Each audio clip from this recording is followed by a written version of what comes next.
శ్వాస మీద ధ్యాస ఆ మాటే చెప్తుంది. లైక్ ఎంత మనం మన బ్రెత్ని కాన్సన్ట్రేటెడ్గా అబ్జర్వ్ చేసి గమనిస్తామో ఆ గమనించడంలోనే మనం మన మైండ్ బాడీని కామ్ డౌన్ చేస్తాం అన్నమాట బేసిక్గా.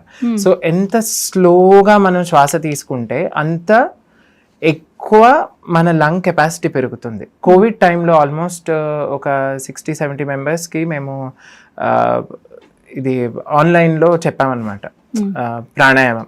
అసలు లిటరలీ వాళ్ళ లంగ్ కెపాసిటీ ఎంత పెరిగిందంటే వాళ్ళ అప్పుడు గ్రేడ్స్ ఏవో ఇచ్చారు కదా, ఈ కోవిడ్ ఇంత ఉంది, ఈ 20 seconds హోల్డ్ చేస్తే మీ లంగ్స్ లో కోవిడ్ లేదు.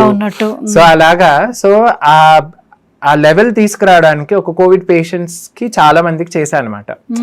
అప్పుడు నాకు రియల్ రిజల్ట్ అనేది తెలిసింది. నాకు 2020లో నేను చేసినప్పుడు స్పెసిఫిక్గా, అంటే నేను రోజు చేసుకుంటా, నా ఫ్యామిలీకి చేస్తా, ఆన్లైన్లో తీసుకుని మా కజిన్స్కి, ఫ్రెండ్స్కి కానీ వాళ్ళ ఫ్రెండ్స్కి కానీ ఎవరికైతే కోవిడ్ వచ్చిందో వాళ్ళందరితోటి ప్రాణాయామం చేయిస్తే అసలు లిటరలీ వాళ్ళ అంటే లంగ్ కెపాసిటీ లైవ్గా నేను రోజుకి ఇంప్రూవ్ అవడం చూసాను.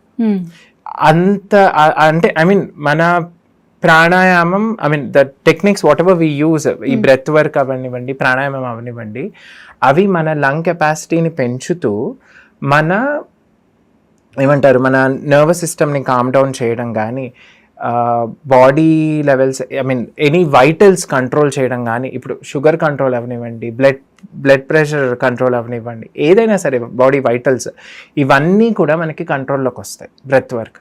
కాకపోతే ఒక కన్సిస్టెన్సీ మనకి ఉండాలి, ప్రతిరోజు చేయగలగాలి. అది